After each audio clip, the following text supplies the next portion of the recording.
bedroom floor. Her lungs burned with each breath, and the heat from the flames licking up the walls felt like it was cooking her alive. She had woken up to the smell of smoke and the crackling sound of fire eating through her home. But when she tried to open the bedroom door, it wouldn't budge. "Blake!" she screamed, pounding on the door with both fists. "Blake, help me. The door is stuck."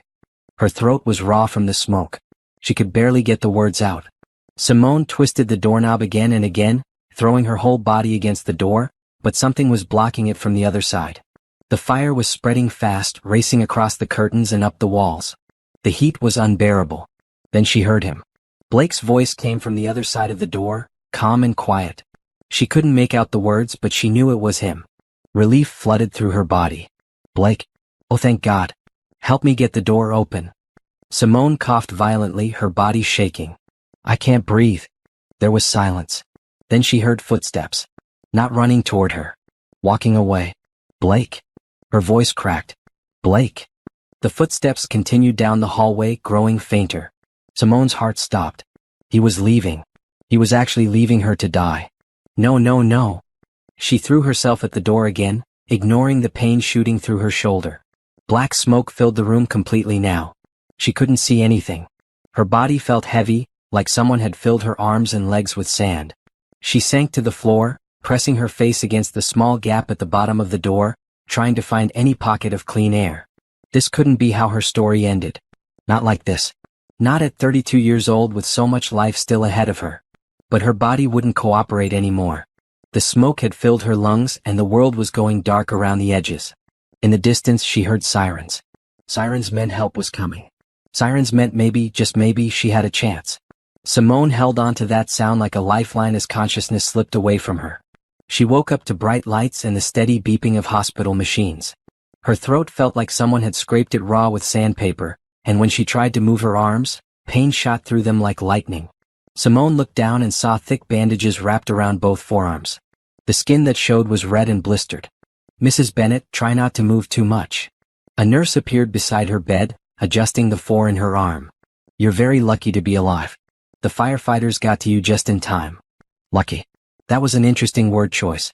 Simone closed her eyes and the memory came flooding back. The locked door. Blake's voice. His footsteps walking away. Over the next few days, as Simone drifted in and out of consciousness in the ICU, she heard things. Nurses talked while they thought she was sleeping. Doctors discussed her case in low voices in the hallway. And what she heard made her blood run cold. The husband said he wasn't home when the fire started. One nurse whispered to another while changing Simone's bandages. But Mrs. Chun from next door swears she saw his car in the driveway.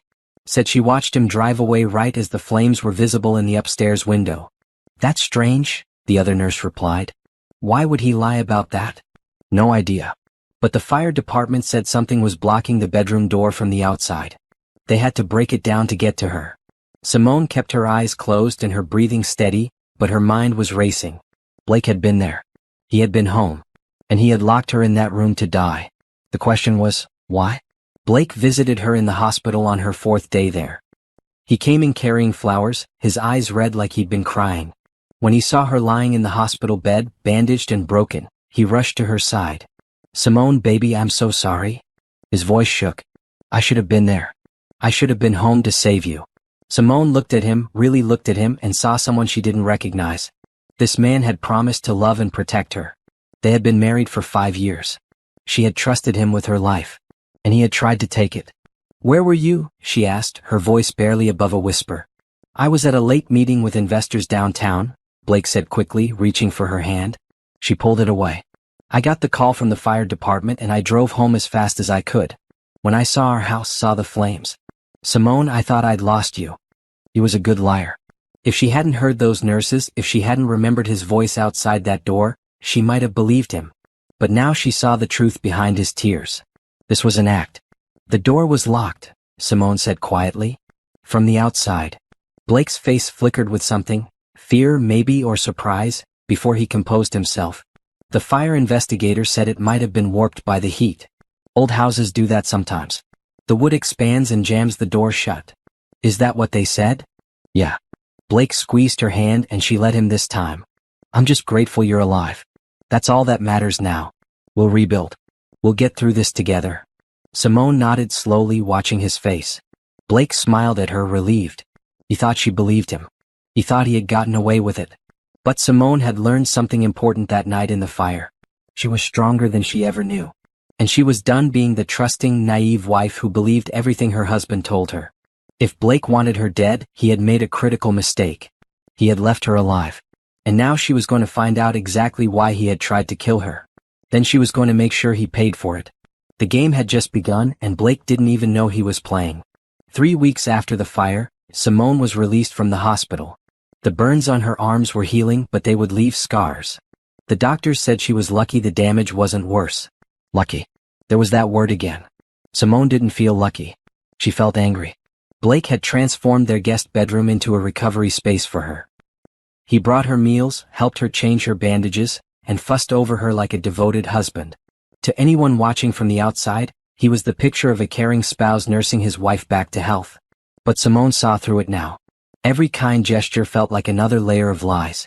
She played along, smiling weakly and thanking him for his help, while inside her mind worked constantly, trying to piece together what had happened and why. The fire investigator had ruled the incident as accidental, caused by faulty wiring in the bedroom. Case closed. But Simone knew better. She had lived in that house for 5 years, and there had never been any electrical problems. Plus, there was the matter of the locked door that everyone seemed eager to explain away. On her second day home, while Blake was at work, Simone forced herself out of bed. Her body ached, but she had to see the damage for herself.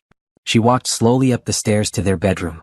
The door had been replaced, but the room itself was a disaster. The walls were black with soot, the furniture charred and ruined. The smell of smoke still hung heavy in the air. Simone moved carefully through the debris, looking for something, anything that would prove what she knew to be true. Near the doorway, half buried under fallen plaster, she found it. The remains of the door lock mechanism. The metal was twisted and melted, but she could still see where something had been jammed into it from the outside. A screwdriver maybe, or a metal rod. Something to keep the door from opening. She took out her phone and snapped photos from every angle. Then she noticed something else. The fire hadn't started in one place. There were multiple burn patterns on the walls and corners far apart from each other. Simone wasn't a fire expert, but even she could tell this wasn't normal. Fires usually started in one spot and spread. This fire had started in several places at once. Someone had set this fire deliberately. And that someone was Blake. But why? That was the question that haunted her. They had a good marriage, or so she thought.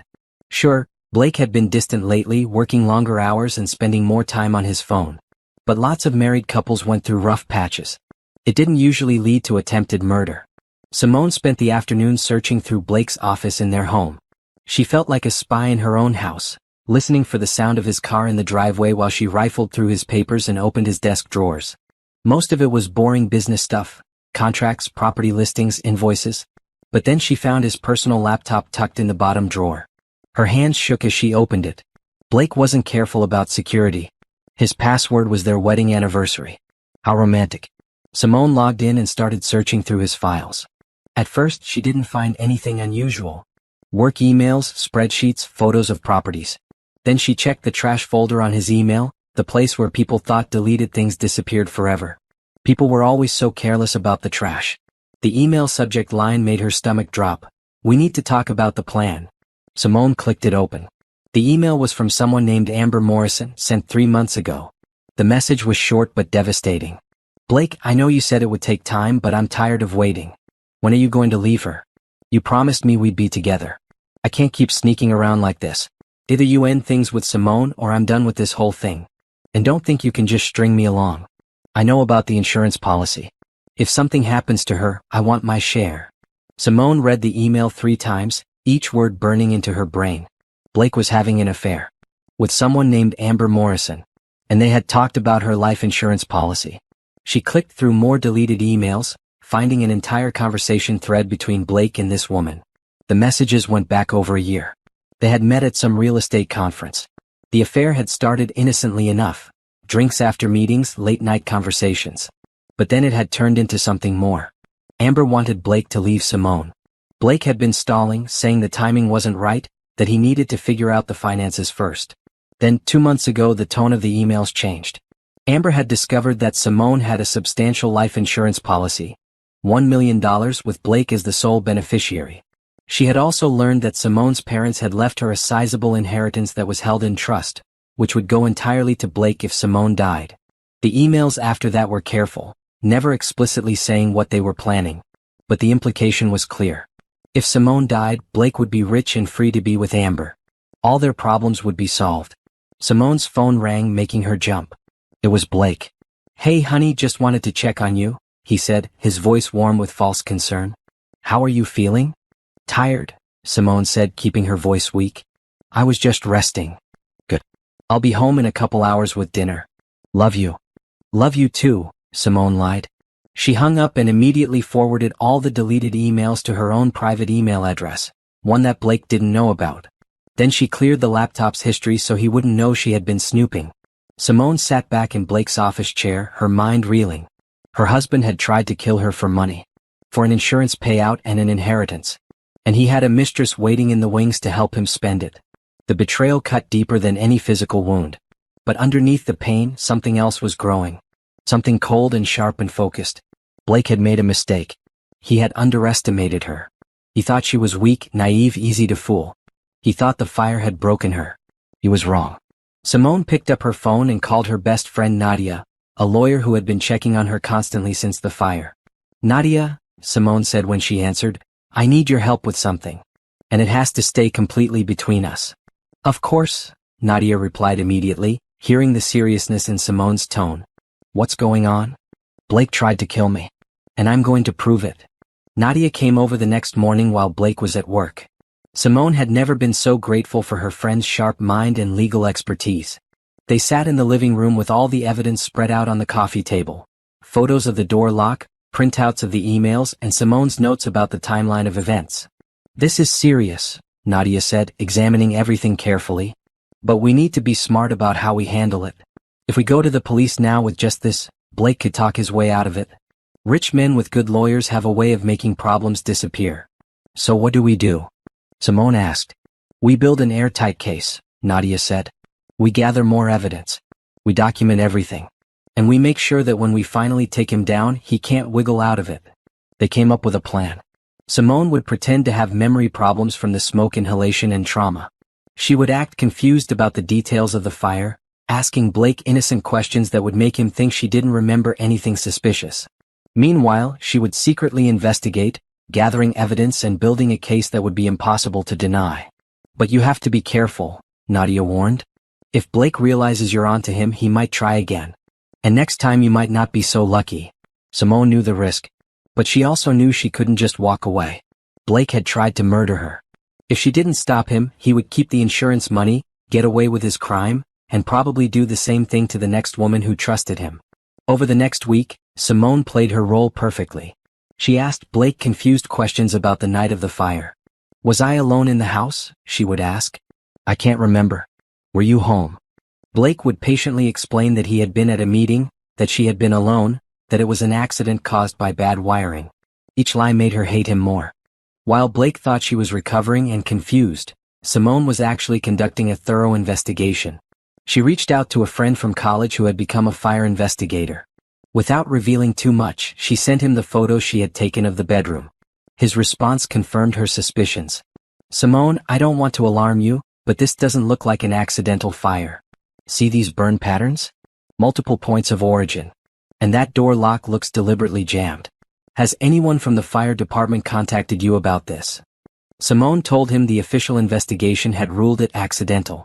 Her friend was shocked. He offered to do an independent review if she wanted, off the record. Simone accepted. Meanwhile, she started digging into their finances. Blake had always handled their money, saying it was too complicated for her to worry about. She had trusted him, never questioning where their money went or how much they had. That had been stupid. She could see that now. What she found made her sick. Blake had been systematically draining their joint accounts for months, transferring money to accounts she didn't have access to. He had taken out loans using her name and their house as collateral. He had even borrowed against her inheritance trust, something she didn't even know was possible. They weren't just in debt. They were drowning in it. Blake had been living far beyond his means, spending money on expensive gifts and hotel rooms. Gifts and hotel rooms for Amber Morrison, no doubt. The life insurance money wasn't just about starting a new life with his mistress. Blake needed it to cover his debts. Without that payout, he would lose everything. Simone felt like she was living in a nightmare. Every smile Blake gave her was poisoned. Every "I love you" was a lie. She wanted to scream at him to expose his betrayal, but she forced herself to stay calm. Revenge would be sweet, but only if she did it right. She also started watching Blake's movements carefully.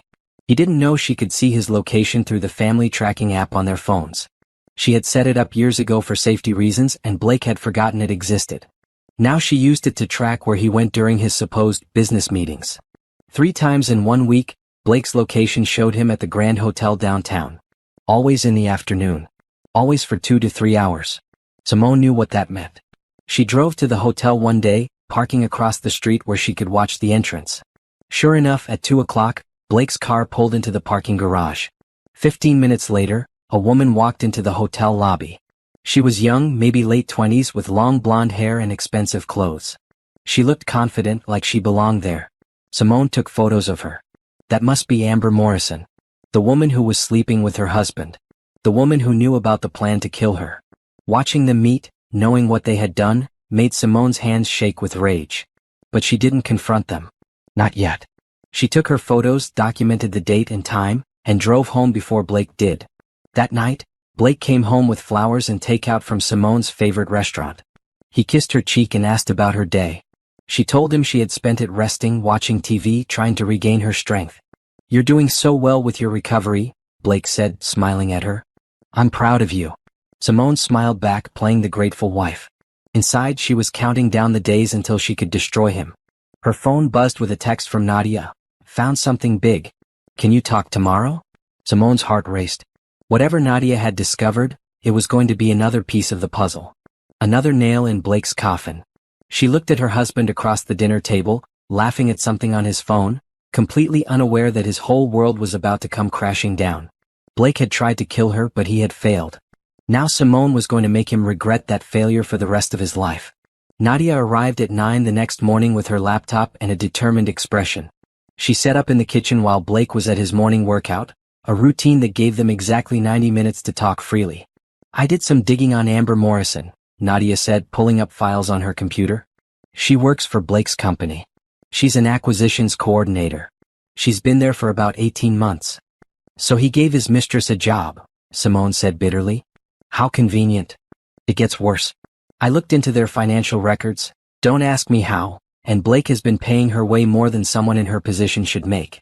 He's also been renting her a condo downtown. The lease is in his name, paid from one of those accounts he opened without telling you." Simone felt like she might be sick. Blake hadn't just been having an affair. He had been supporting this woman with money that belonged to both of them. Money from their joint accounts. Money that was half hers. "There's more," Nadia continued. "I found social media posts from Amber. She's been careful to keep Blake out of her photos, but she posts a lot about her lifestyle. Expensive dinners, designer bags, jewelry. Look at this post from 2 months ago." Nadia turned the laptop to show Simone a photo of Amber at a restaurant, smiling at the camera. Around her neck was a diamond necklace that Simone recognized immediately. It had been her grandmother's. Simone had kept it in her jewelry box, only wearing it on special occasions. "That's mine," Simone whispered. He gave her my grandmother's necklace. The violation of it made her want to break something. That necklace was one of the few things she had left of her grandmother. And Blake had stolen it to give to his mistress. "I'm sorry," Nadia said quietly. "But this is good evidence. It shows the affair, the financial misconduct, everything." Simone took a deep breath, forcing down her anger. Emotion wouldn't help her now.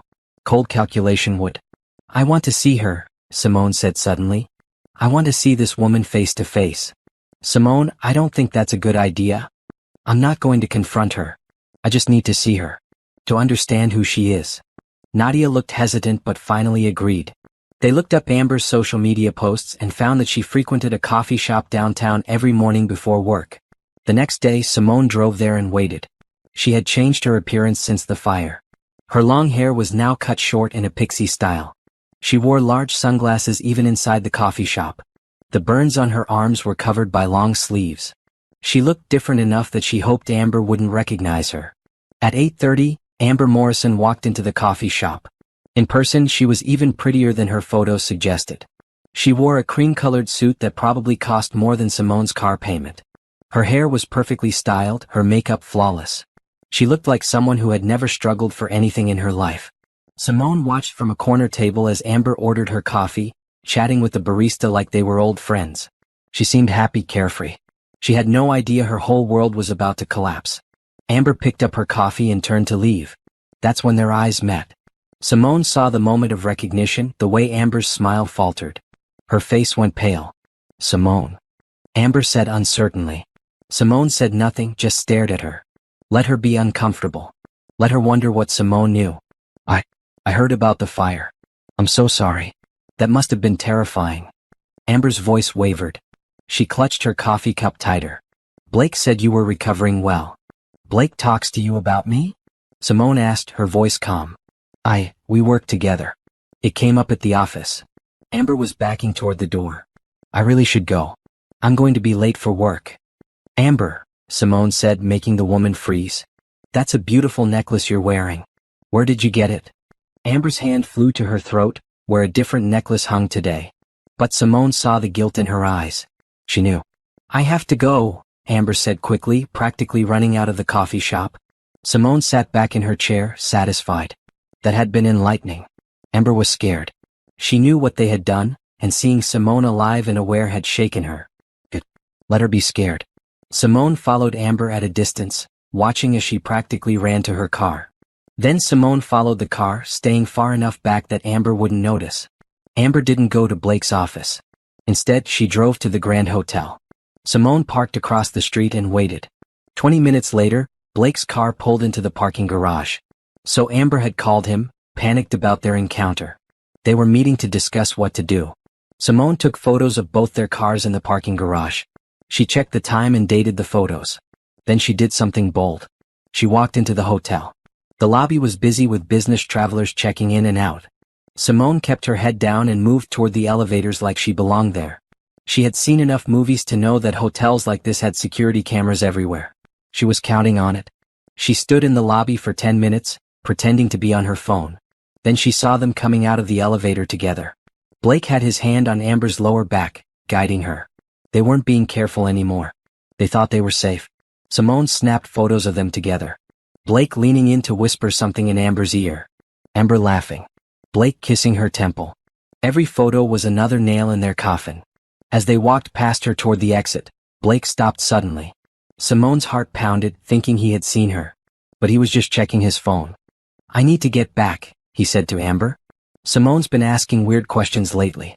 I think the smoke damaged her memory, but I want to be careful. Maybe the fire didn't work because it was supposed to look like an accident," Amber said quietly. "Maybe we need to think of something else." Simone's blood turned to ice. They were still planning to kill her. "Not here," Blake said sharply, looking around.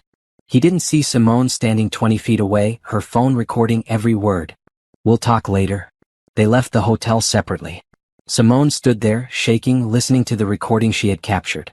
It wasn't a full confession, but it was close. Combined with everything else she had gathered, it was damning. She drove home and immediately sent everything to Nadia. The photos, the recording, all of it. Nadia called her 2 minutes later. "Simone, this is enough. We need to go to the police now." "Not yet," Simone said. "I want to know everything. I want to understand the complete picture before we move. These people are talking about killing you again. This isn't a game." "I know. But we only get one shot at this. We need to make sure it sticks." Nadia reluctantly agreed to wait a little longer. That night, while Blake was asleep, Simone broke into his office in their house and searched more thoroughly. In a locked drawer, she found the key hidden in his desk. She discovered documents related to their house. Blake had been planning to sell it immediately after her death. He had already met with a real estate agent. Had already gotten the property appraised. Had already planned how he would divide up her belongings and clear out the house. Simone looked at the documents with tears in her eyes. This was the man she had married. The man she had trusted with her heart and her life. And he had been planning her death like it was just another business transaction. She took photos of everything and put it all back exactly as she had found it. Then she went back to bed, lying next to the man who wanted her dead, and started planning her next move. Blake had taught her a valuable lesson. Trust was for fools. Love was a weapon. And survival meant being smarter and more ruthless than your enemies. Simone could do that. In fact, she was counting on it.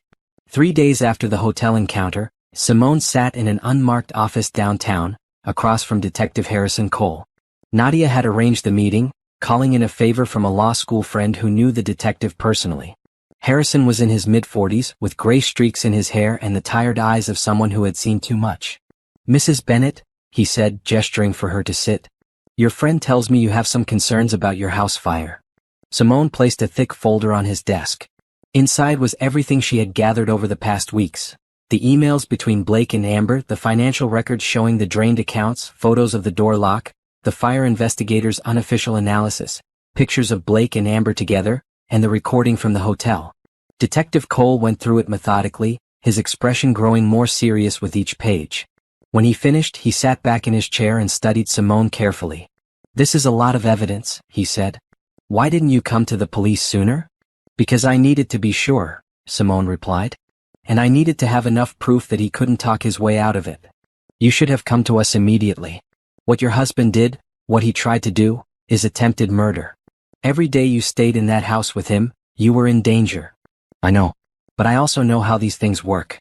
Rich men with good lawyers make problems disappear. I needed to build a case that was impossible to ignore." Harrison nodded slowly. "You're right about that.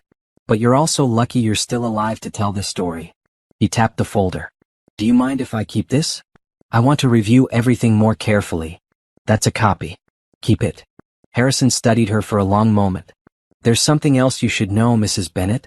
Your husband has a history." Simone's stomach tightened. "What do you mean?" "Blake Bennett was married before he met you. His first wife, Patricia, died 7 years ago in a car accident. Her car went off a bridge late at night. Blake was the sole beneficiary of her life insurance policy. He used that money to start his real estate business." The room seemed to tilt. "You think he killed her too?" "I think it's suspicious. At the time, there wasn't enough evidence to investigate further. Blake had an alibi, he was supposedly at home when the accident happened. But Patricia's family always believed something was wrong.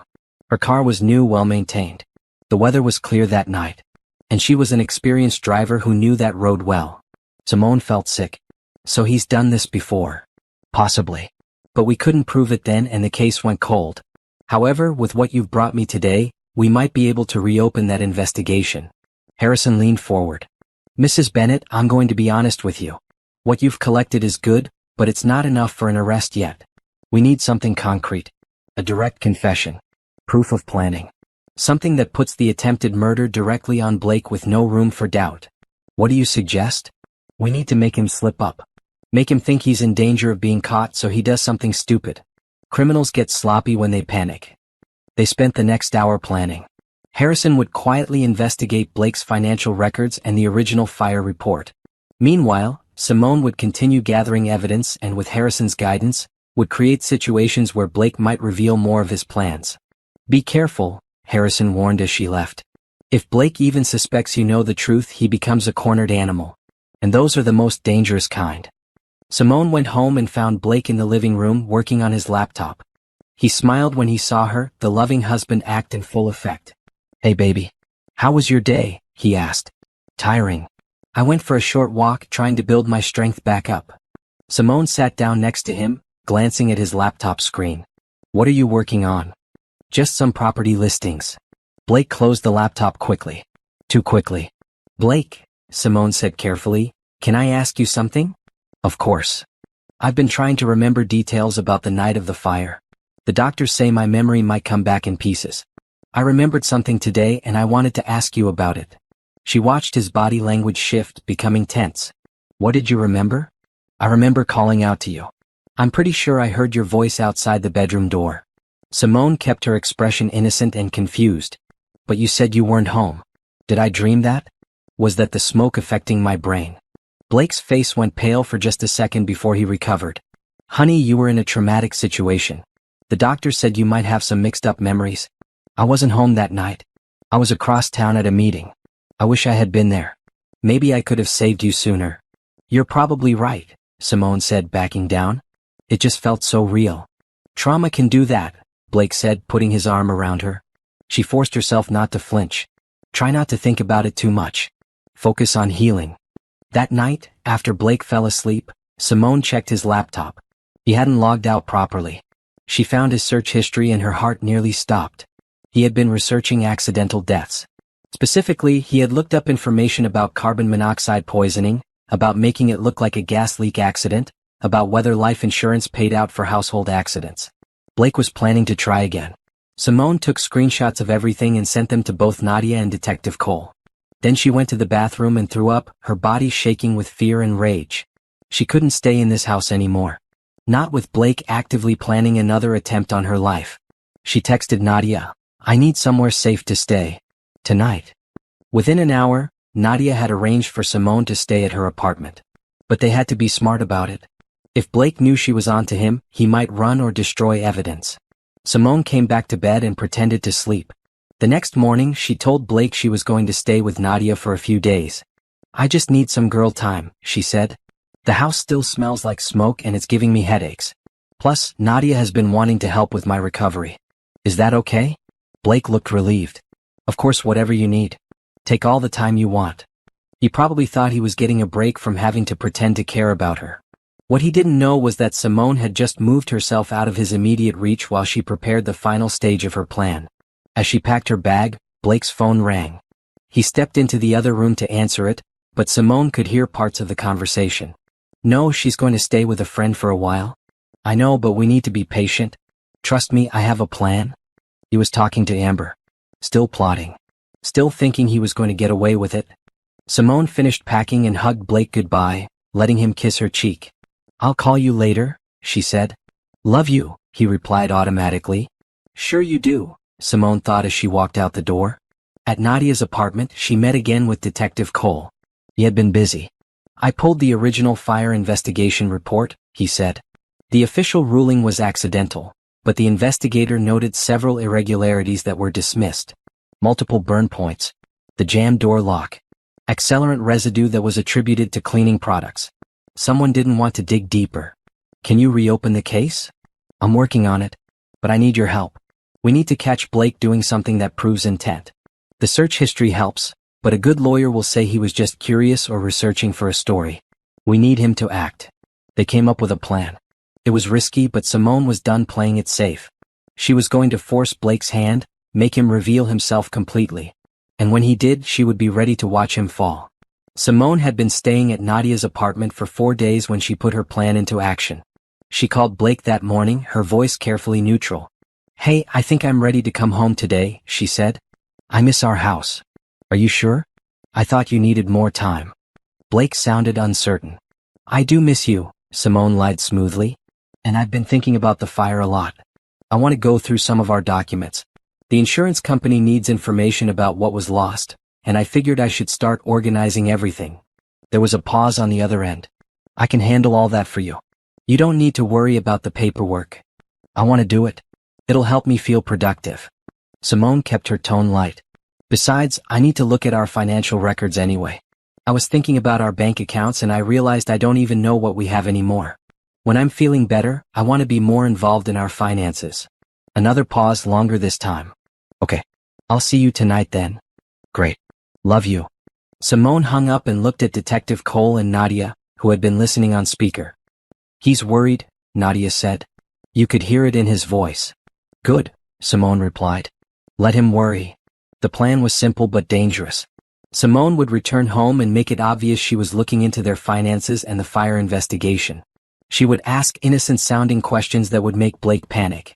The house was now equipped with hidden cameras and audio recording devices that Detective Cole had helped install while Blake was at work. Every room was covered. Every word would be captured. "You'll have backup nearby," Harrison assured her. "If anything goes wrong, if you feel unsafe for even a second, you signal us and we come in immediately."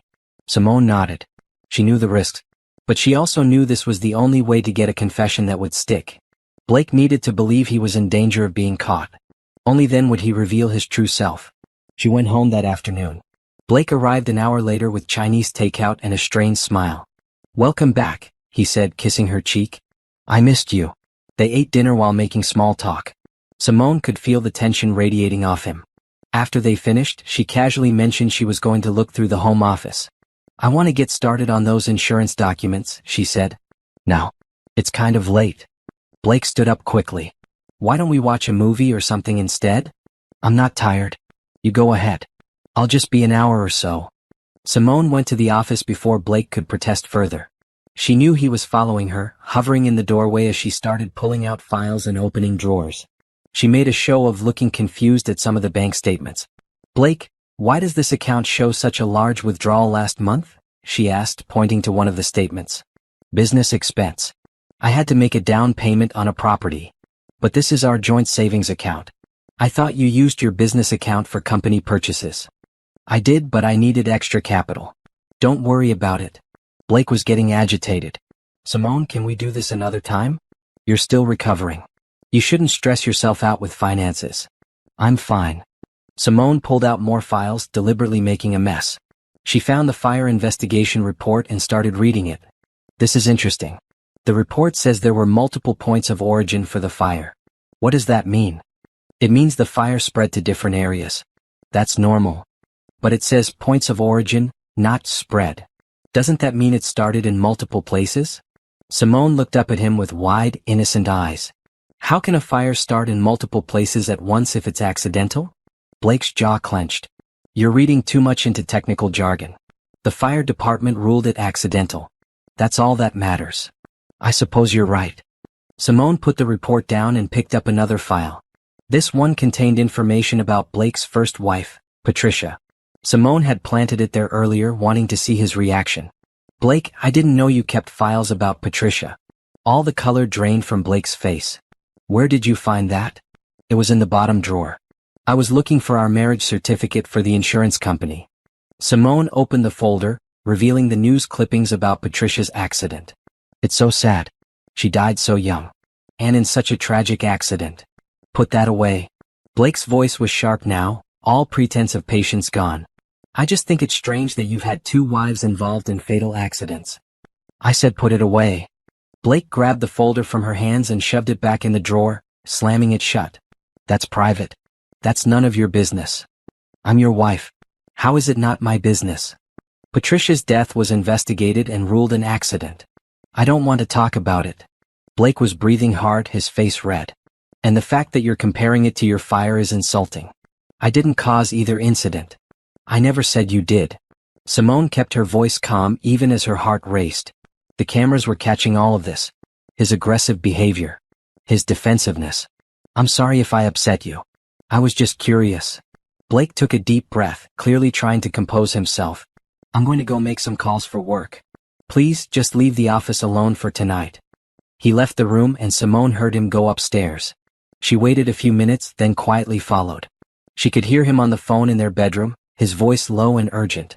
Simone positioned herself outside the door where the hidden microphone would pick up his conversation clearly.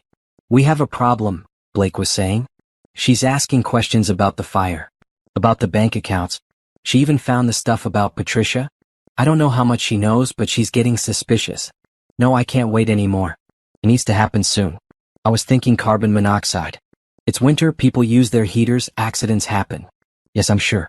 We don't have a choice now. She's getting too close. Simone's hands shook as she listened. He was planning it. Right now. On a recorded line. Friday night, Blake continued. I'll make sure she's home alone. I'll say I have to work late. By the time anyone finds her, it'll look like a tragic accident. Just like we planned. Stop worrying. This time it'll work. This time she won't survive. Simone backed away from the door silently, her whole body trembling. She had the confession. Everything was on tape. But she was also in a house with a man who was actively planning to kill her in 2 days. She texted the code word to Detective Cole, Red. Her phone buzzed immediately with a response. Get out now. We're 2 minutes away. Simone grabbed her purse and car keys as quietly as she could. She was halfway to the front door when Blake appeared at the top of the stairs. Where are you going? He asked, his voice cold. I forgot I promised Nadia I'd help her with something tonight, Simone said, trying to keep her voice steady. I'll be back later. No. Blake started down the stairs slowly. I don't think you're going anywhere. Simone's blood turned to ice. He knew. Somehow he knew. Blake, what are you talking about? She tried to sound confused, innocent. You think I'm stupid? Blake reached the bottom of the stairs, blocking her path to the door. You've been snooping through my things, asking pointed questions. You obviously know something. I don't know anything. I'm just trying to understand our finances.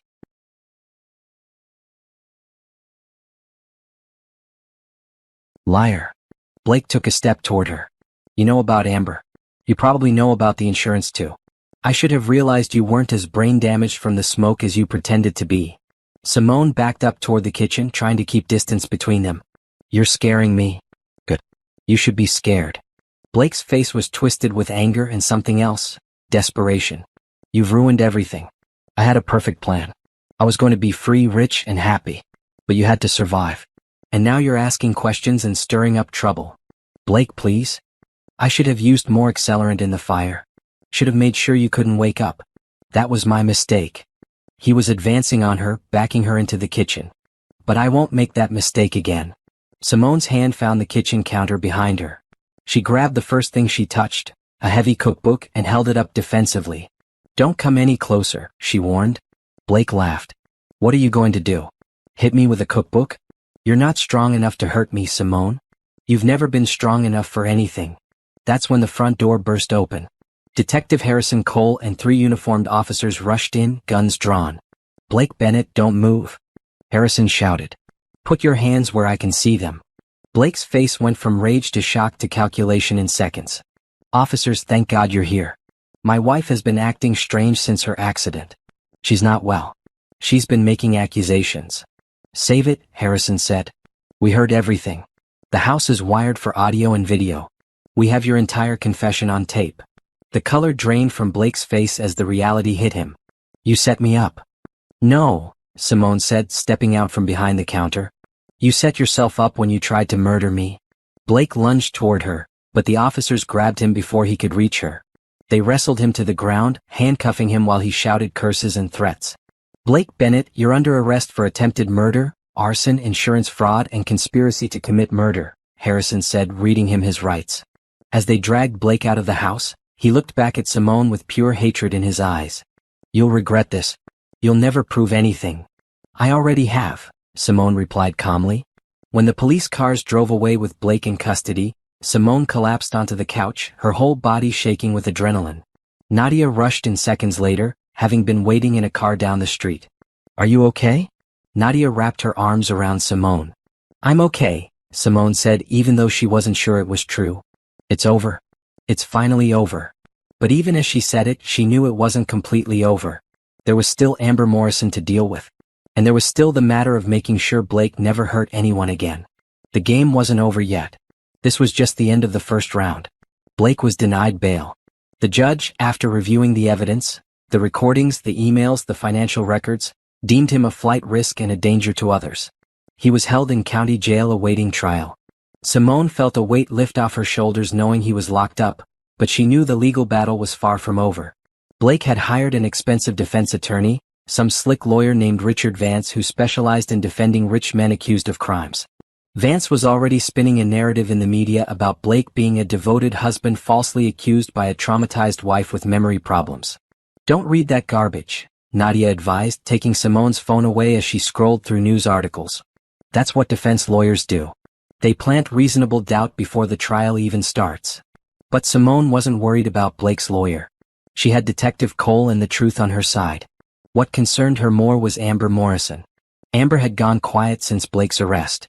She hadn't been at work, according to Blake's office. She wasn't posting on social media. She had essentially disappeared. She's scared, Harrison told Simone during one of their meetings. She knows we'll come for her next. Can you arrest her? Simone asked. We're building a case, but we need more evidence of her direct involvement. The emails show she knew about the insurance money and possibly the plan, but a good lawyer could argue she was just a mistress who made some inappropriate comments. We need proof that she actively participated in the conspiracy.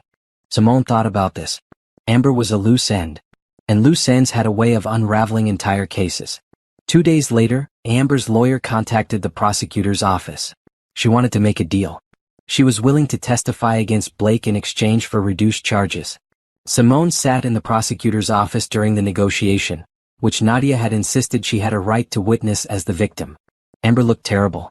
Her designer clothes were gone, replaced by jeans and a simple sweater. Her hair wasn't styled. She looked like someone who hadn't slept in days.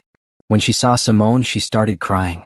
"I'm so sorry," Amber said, her voice breaking. "I never wanted anyone to get hurt. Blake told me you were sick, that you were dying anyway, that the insurance money would just help him settle your medical debts faster. I didn't know he was planning to. I didn't know about the fire until after it happened." "Liar," Simone said calmly. Amber flinched. "I'm telling the truth. When I saw on the news that there had been a fire at your house, I confronted Blake. That's when he told me what he'd done. He said it was too late to back out, that we were in it together now." "You knew about the insurance policy," the prosecutor said, reading from the emails. "You knew about his financial problems. You encouraged him to handle the situation. Those are your words." "I thought he was going to divorce her," Amber sobbed. "I swear I thought handle the situation meant file for divorce. When I found out about the fire, I was horrified. But Blake said if I told anyone, he'd say it was all my idea. He said I was the one who pushed him to do it. I was afraid."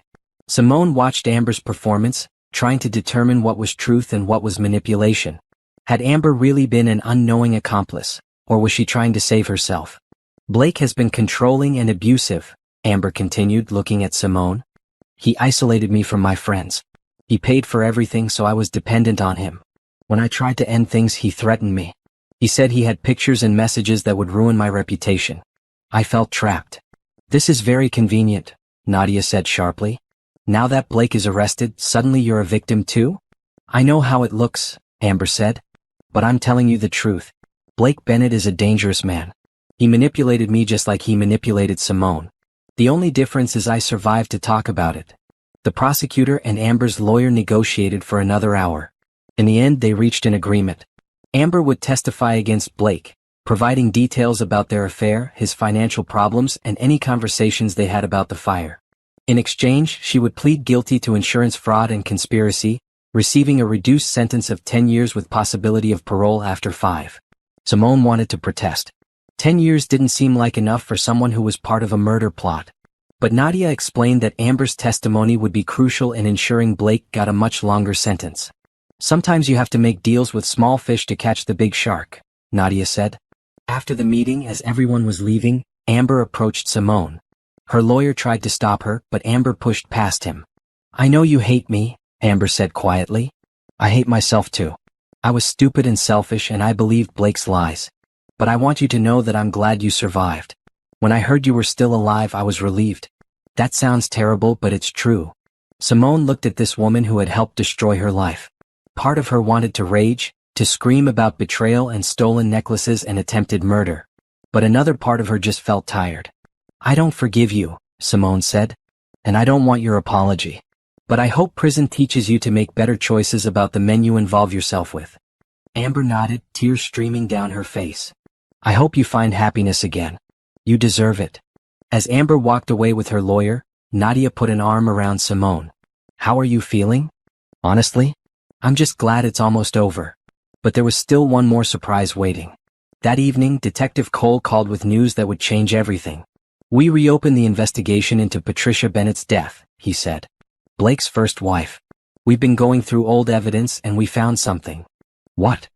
"Patricia's car had a mechanical failure that night. The brake line was cut, made to look like natural wear and tear. But our forensics team was able to determine it was deliberate. And we found something else. Patricia had reached out to a divorce lawyer 2 weeks before she died. She was planning to leave Blake." Simone felt cold. "So he killed her too?" "We believe so. And with your testimony about what happened to you, we can establish a pattern. Blake Bennett doesn't just kill for money. He kills when women try to leave him or when they become inconvenient. Can you charge him for Patricia's murder?" "We're working on it. The evidence is older and harder to prove, but combined with your case, it paints a clear picture. Blake Bennett is a serial killer. He just happens to kill for insurance money instead of other reasons." The trial was set for 3 months later. In the meantime, more of Blake's past came to light. Former girlfriends came forward with stories of controlling behavior and threats. Business partners revealed shady dealings and fraud. The man Simone had married seemed to peel away like layers of an onion, revealing something rotten at the core. Blake's lawyer tried everything. He argued Simone had set up the whole thing out of revenge for the affair. He claimed the recordings were doctored. He suggested Simone had started the fire herself for attention. But each argument fell apart under scrutiny. The evidence was overwhelming. The jury deliberated for only 4 hours before returning a verdict. Guilty on all counts. Blake was sentenced to 25 years for attempted murder, with additional consecutive sentences for arson, fraud, and conspiracy. With good behavior, he might get out when he was in his 60s. But more charges were pending for Patricia's murder, which could keep him locked up for life. When the verdict was read, Blake turned to look at Simone one last time. She met his eyes without flinching. She had won. Outside the courthouse, reporters swarmed Simone with questions. She had prepared a statement with Nadia's help. "Blake Bennett tried to silence me by killing me," Simone said into the cameras. "He failed. And now his voice will be silenced behind bars for decades. I hope my story encourages other women to speak up when they're in danger. Trust your instincts. Document everything. And never let anyone make you feel like you're crazy for suspecting the truth." The next day, Simone put her house up for sale. She couldn't live there anymore, not with all those memories. She used the money from the sale plus the divorce settlement to start fresh. She wasn't done yet. She still had one more chapter to write in her story. And this one would be about rebuilding, not revenge. The weeks following Blake's conviction were strange for Simone. She had spent so much time and energy on bringing him to justice that she hadn't really thought about what would come after. Now, with Blake locked away and the legal battles mostly behind her, she had to figure out what to do with the rest of her life. She moved into a bright, modern apartment downtown, as far from her old house as possible. The apartment had floor-to-ceiling windows that let in so much natural light it felt like living inside sunshine. There were no dark corners, no shadows. Everything was open and clean and new. Simone also started reconnecting with people from her past. During her marriage to Blake, she had let many friendships fade.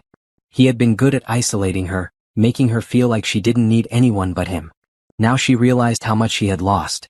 One afternoon, she got a call from Mr. Jerome Patterson, one of Blake's former business partners. They had met briefly at a company party years ago, but she barely remembered him. "Mrs. Bennett, or should I say Miss Foster now?" Jerome had a kind voice. "I hope you don't mind me reaching out. I wanted to congratulate you on your victory against Blake." "Thank you. And you can call me Simone." "Simone, I also wanted to apologize. I should have warned you about Blake years ago when you married him. I had my suspicions that he wasn't a good man." This caught Simone's attention. "What do you mean?" Jerome sighed. "Blake and I were partners on a property development deal about 4 years ago. He defrauded me out of almost $500,000. He created fake documents, forged my signature, and sold the property without my knowledge. By the time I discovered what he'd done, he'd hidden the money so well I couldn't recover it." "Did you press charges?" "I tried, but Blake had covered his tracks too well. His lawyers made it sound like I was just bitter about a business deal gone wrong. I dropped the case because I couldn't afford to keep fighting him in court." Jerome paused. "When I heard what he did to you, I wasn't surprised. Blake Bennett is a snake. Always has been."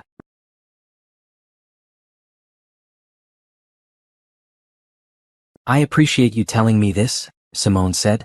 "During the trial, they mentioned he had business disputes, but I didn't know the details. There are others like me. Other people Blake has hurt over the years. If you're interested, I can connect you with them. Some of them wanted to testify at the trial but weren't allowed because their cases weren't directly related to yours." Simone thought about this. Blake was in prison, but there were still people suffering from his actions. People who deserved justice. "Yes," she said. "I'd like to meet them." Over the next few weeks, Jerome introduced her to a handful of Blake's victims. There was Teresa, a woman who had invested her retirement savings in one of Blake's development projects that turned out to be a scam. There was Marcus. No, wait, she couldn't use that name. There was Donald, a contractor Blake had refused to pay after completing a major renovation, forcing Donald's small business into bankruptcy. There was Rachel, a young woman Blake had mentored and then blamed when one of his illegal schemes was discovered. Each story was different, but they all had the same theme. Blake Bennett used people, took what he wanted, and discarded them without remorse. "What do we do about this?" Rachel asked during one of their meetings. "Blake is in prison, but we still haven't gotten any kind of compensation for what he did to us. We file a civil suit," Simone said. "We go after whatever assets he has left. Split them among everyone he victimized." Nadia helped them organize a class action lawsuit against Blake's estate. It turned out Blake still had some valuable properties and assets that hadn't been seized. With the criminal conviction, it was much easier to prove fraud in civil court. During this process, Simone also learned more about Amber Morrison. Amber was serving her sentence in a women's correctional facility 3 hours away. Through the prison grapevine, Simone heard that Amber was struggling. She had no visitors. Her family had disowned her. She spent most of her time in the library reading and keeping to herself. Simone tried not to think about Amber. She had told herself she didn't care what happened to the other woman. But sometimes late at night, she wondered if Amber had really been as much a victim as she claimed. One person who surprised Simone was Detective Harrison Cole. After the trial ended, he continued to check in on her regularly. At first, she thought it was just professional follow-up, but then she realized he genuinely cared about how she was doing. "You seem different," Harrison observed during one of their coffee meetings. "Stronger." "I am stronger," Simone said. "Blake tried to break me. He tried to kill me. But I survived and I won. That changes a person. Have you thought about what you want to do next? Career-wise, I mean." Simone had been thinking about this a lot. Before Blake, she had been an interior designer with her own small business. She had loved creating beautiful spaces for people. But after the fire, she couldn't look at her room without thinking about how quickly it could all burn down. "I want to help people," she said slowly. "Other survivors. People who've been through fires or other traumas. I want to help them rebuild their lives and their homes."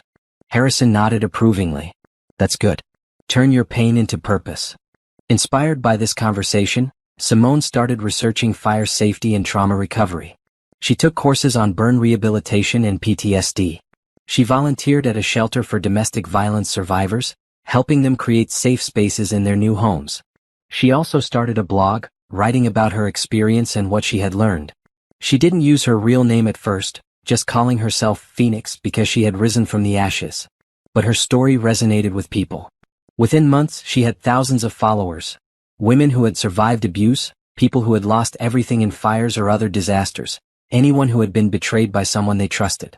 One day she got a message that made her stop and think. It was from a woman named Claire. "Dear Phoenix," the message read, "I'm going through something similar to what you described. My husband has been acting strange and I think he might be planning to hurt me. I have no proof, just a feeling. Everyone thinks I'm being paranoid. Your story gave me the courage to start documenting things just in case. Thank you for sharing your truth. You might have saved my life." Simone read the message 3 times, tears in her eyes. This was it. This was her purpose. She had survived hell so she could help others escape it. She responded to Claire immediately, giving her practical advice. Document everything, tell someone you trust, make copies of important documents, have an exit plan. All the things Simone wished someone had told her earlier. As the months passed, Simone built a new life. She officially started a business called Rising Phoenix Design and Recovery, specializing in helping fire survivors and people escaping dangerous situations. She consulted on fire safety, helped people design secure homes, and provided emotional support through the recovery process. The civil lawsuit against Blake's estate was successful. After legal fees, Simone and the other victims split about $2 million. It wasn't enough to make up for what they had lost, but it was something. Simone used her share to expand her business and create a scholarship fund for women escaping abusive relationships. She also started speaking at events, telling her story to raise awareness about domestic violence and insurance fraud. At first, public speaking terrified her, but she got better with practice. And every time someone came up to her after a speech to say, "Thank you for sharing," or "You inspired me," she knew she was making a difference. One evening, about a year after Blake's conviction, Simone was closing up her office when someone knocked on the door. It was getting dark outside and she was alone in the building. For a moment, fear gripped her. Old habits from living with Blake. But when she looked through the window, she saw it was Harrison Cole holding 2 coffee cups. "Thought you might want some company," he said when she opened the door. "I know you work too late." Simone smiled and let him in. They sat in her office, drinking coffee and talking about everything and nothing. Harrison told her about his day, the cases he was working on. She told him about a new client she was helping, a family whose house had burned down due to faulty wiring.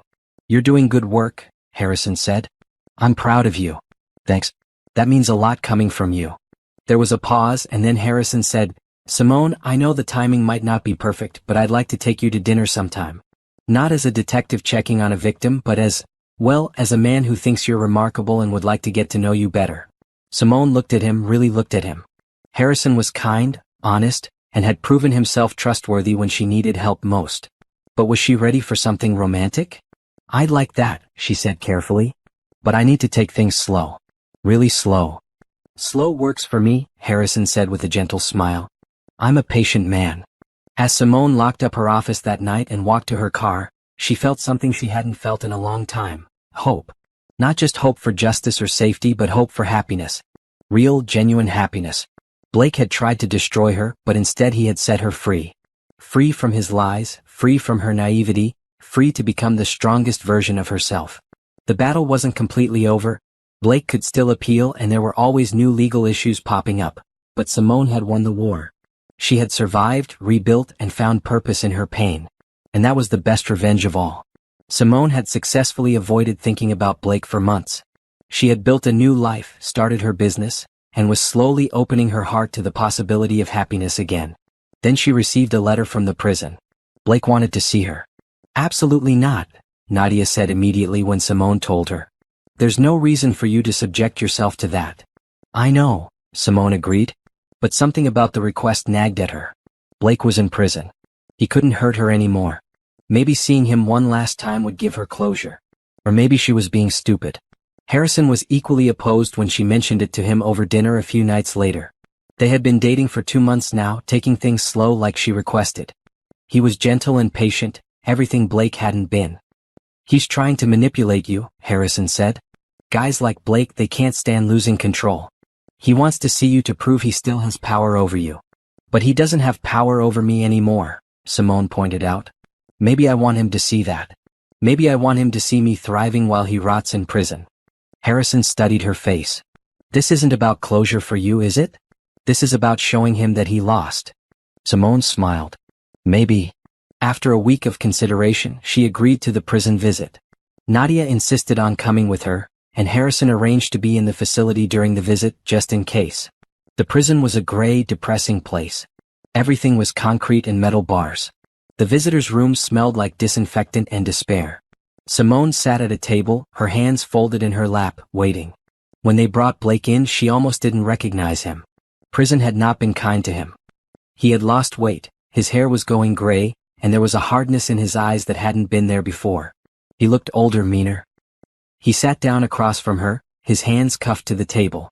For a long moment they just stared at each other. "You look good," Blake said finally.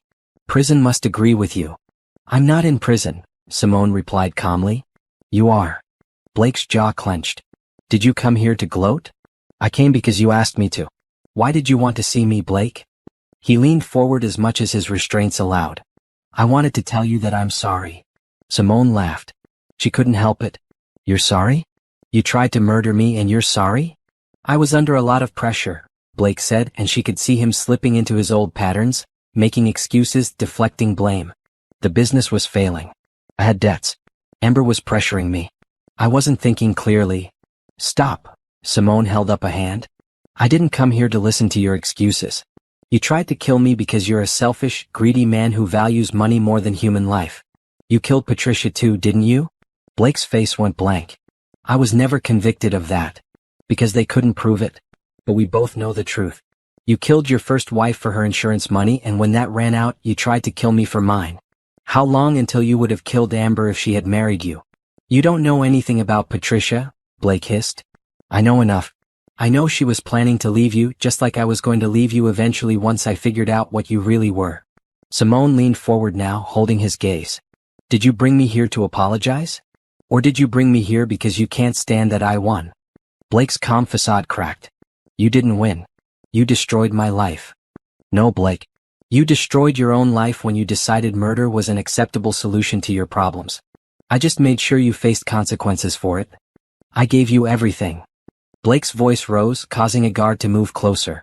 "I gave you a home, a lifestyle, everything you wanted. And you betrayed me.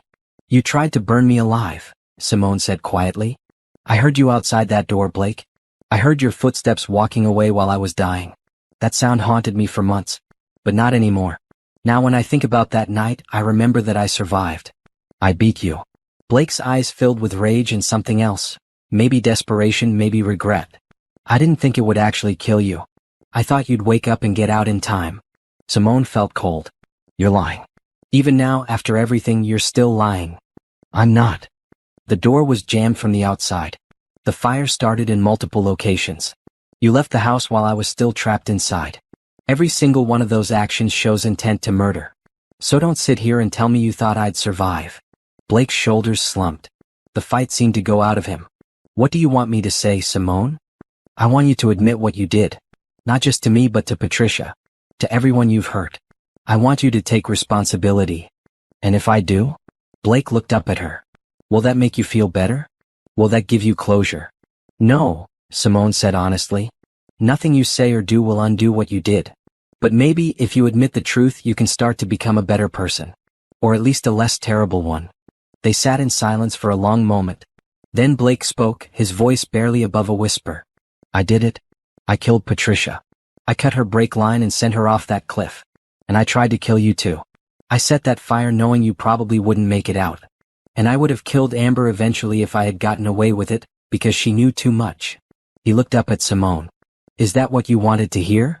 Simone felt tears building but refused to let them fall. "Why?" "Because it was easier than divorce. Cheaper. Faster. And because..." Blake paused, searching for words. "Because I could. Because I convinced myself that what I wanted was more important than anyone else's life. Because I'm a bad person, Simone. I always have been. At least you finally told the truth about something." A guard approached. "Time's up." Blake stood, his chains clinking. "For what it's worth, I really did love you. In my own twisted way." "That wasn't love," Simone said, standing as well. "Love doesn't try to kill you." As the guards led Blake away, he looked back at her one last time. "I hope you find happiness, Simone. Real happiness." "I already have," she replied. She watched him disappear through the door, back to his cell, and felt a weight lift off her shoulders.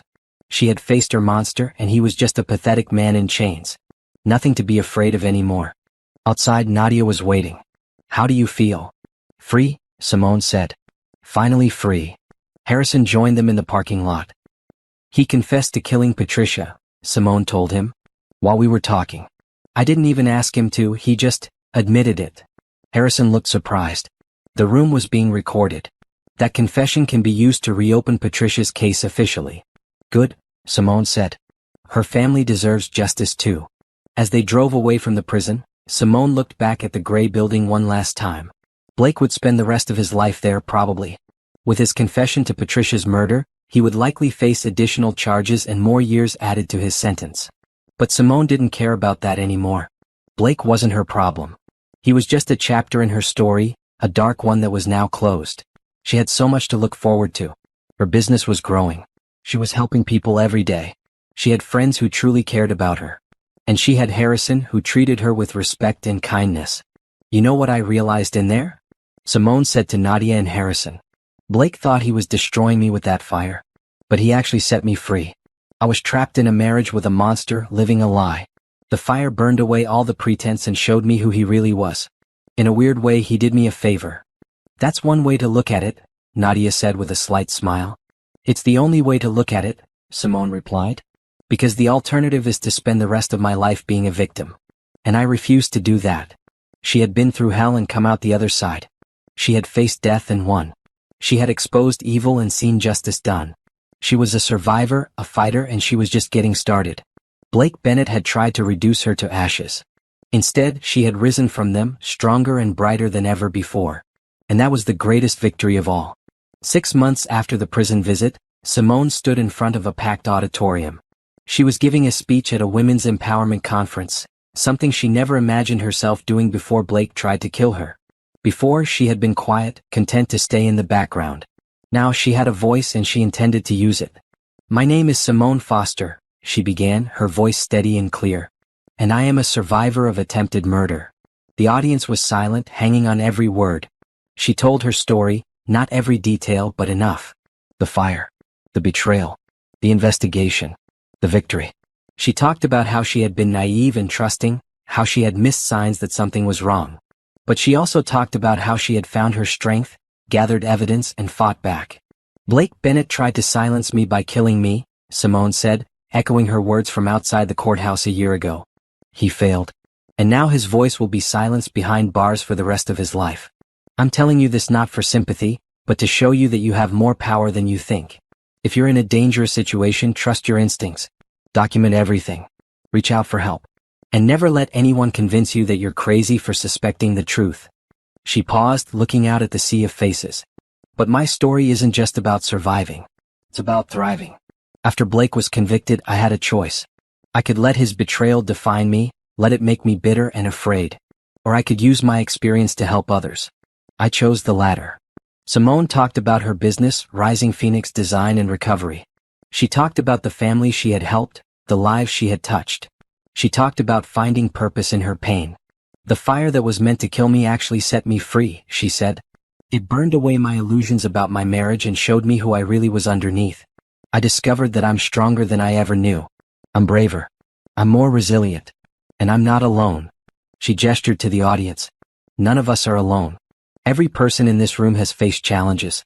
Some of you have survived things I can't even imagine. But you're here. You're still standing. And that makes you warriors. The applause started slowly, then built to a standing ovation. Simone felt tears in her eyes, but they were good tears. Happy tears. After the speech, people lined up to talk to her. They shared their stories, thanked her for her courage, asked for advice. Simone stayed for hours talking to each person, offering what help she could. One woman, probably in her 50s, approached near the end. My daughter is in a situation similar to what you described, she said quietly. Her husband controls everything, her money, her phone, where she goes. She's afraid to leave. Can you help? Simone gave her a business card. Call me tomorrow. We'll figure out a safety plan together.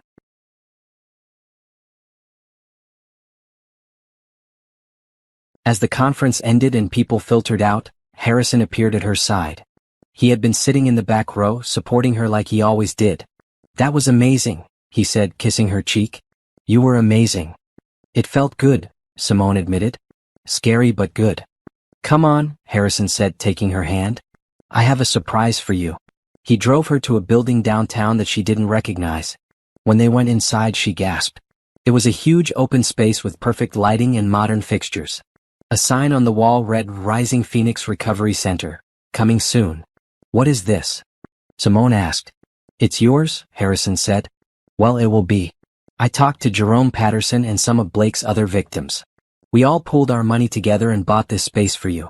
It can be a headquarters for your business, a counseling center for survivors, a resource hub, whatever you want it to be. Simone was speechless. She walked through the empty space, imagining what it could become. Offices where she could meet with clients. A workshop area where she could teach fire safety classes. Meeting rooms for support groups. Maybe even a small apartment for people who needed emergency housing. I don't know what to say, she finally managed. Say you'll accept it, Harrison replied. You've helped so many people, Simone. Let us help you. She turned to him, tears streaming down her face. Thank you. For everything. For believing in me, for supporting me, for being patient while I figured out how to trust again. Harrison pulled her into a hug. You never have to thank me for that. Being with you has been the easiest thing in the world. Over the next 3 months, Simone transformed the space into something beautiful. The Rising Phoenix Recovery Center opened with a big celebration. All her friends were there. Nadia, Jerome, the other people Blake had victimized, her new clients, and people she had met through her speaking engagements. Detective Cole, she still sometimes called him Harrison in her head, gave a speech about how proud he was of what she had built. Simone Foster could have let her trauma destroy her, he said. Instead, she used it to build something that will help countless people. That takes extraordinary strength and courage. The center offered multiple services. Simone's interior design work for fire survivors. Safety consultations for people in dangerous relationships. Support groups for trauma survivors. Financial planning for people rebuilding their lives. She hired a small staff of counselors and consultants, creating jobs while also expanding her reach. She also partnered with local law enforcement to create a database of signs of potential domestic violence and insurance fraud. If someone came to her with concerns, she had resources to help them document and report suspicious activity before it was too late. One morning, about a year and a half after Blake's conviction, Simone got a call from Detective Cole. You need to sit down for this, he said. Simone sat. What's wrong? Nothing's wrong. Actually, something's right. Blake just pled guilty to Patricia's murder. His lawyer advised him to take a deal rather than risk trial. He's getting life in prison without parole. Simone closed her eyes, thinking of Patricia, a woman she had never met but whose fate had been so similar to her own. Her family must be relieved. They are. They want to meet you actually. To thank you. If you hadn't survived and fought back, we never would have reopened Patricia's case. I'd like that, Simone said. She met with Patricia's family the following week. They were kind people, still grieving their daughter even after all these years. Patricia's mother hugged Simone tightly. You gave us justice, she said. You gave us closure. Thank you. I'm sorry I couldn't save her, Simone said. I wish I had known about her when I married Blake. It's not your fault, Patricia's father said. Blake was very good at hiding who he really was. But you exposed him. You made sure he can never hurt anyone else. As Simone drove home from that meeting, she thought about the strange journey her life had taken. 2 years ago, she had been a naive woman married to a monster. She had almost died. But she had survived, fought back, and won. Now she was helping others do the same. She had a purpose. She had a community. She had love in her life again. That evening, Harrison came over with dinner. They ate on her balcony watching the sunset. I got offered a job, Harrison said casually. Simone looked at him. That's great. What kind of job? FBI. They want me to join a task force investigating domestic violence, murders, and insurance fraud. Apparently, our case got a lot of attention in law enforcement circles. Are you going to take it? I don't know. It would mean traveling a lot, being away for weeks at a time. He reached across the table and took her hand. I wouldn't want to leave you. Simone squeezed his hand. Harrison, if this is your dream job, you should take it. I'm not going anywhere. I'll be here when you get back from your trips. Are you sure? I'm sure. Simone smiled. Besides, I have my own work to focus on. The center is expanding. I'm writing a book about my experience. I'm starting a podcast. I'm busy too. Harrison laughed. A book and a podcast? When did you decide all this? Last week. A publisher reached out after seeing my speech at the conference. They want me to write about recovery and resilience. And I thought a podcast would be a good way to share other people's stories too, not just my own. You're incredible, Harrison said. Do you know that? I'm learning to believe it, Simone replied honestly. That night, as she lay in bed, Simone thought about everything that had happened. The fire. The betrayal. The investigation. The trial. The rebuild. It had been the hardest period of her life, but also the most transformative. Blake had tried to break her, but instead he had forged her into something stronger. She was no longer the woman who blindly trusted and quietly accepted. She was someone who questioned, who fought, who refused to be a victim. Her scars, both physical and emotional, were part of her story now. She didn't hide them anymore. The burns on her arms had faded but were still visible. When people asked about them, she told the truth. She wasn't ashamed. The next morning, Simone went to her office at the center and started writing. The first chapter of her book began with the fire, with the most terrifying moment of her life. But it didn't end there. It ended with hope, with strength, with triumph. She wrote about the darkness so that others could find their way to the light. She wrote about betrayal so that others would know the warning signs. She wrote about justice so that others would know it was possible. And she wrote about rising from the ashes, because that's what she had done. That's what survivors do. They take the ruins of what was and build something new, something stronger, something beautiful. Blake Bennett had tried to reduce her to nothing but ashes and memories. Instead, he had given her a story worth telling, a purpose worth fighting for, and a life worth living. Simone Foster had died in that fire. But from those ashes had risen someone better, braver, and more powerful than she ever could have imagined. And she was just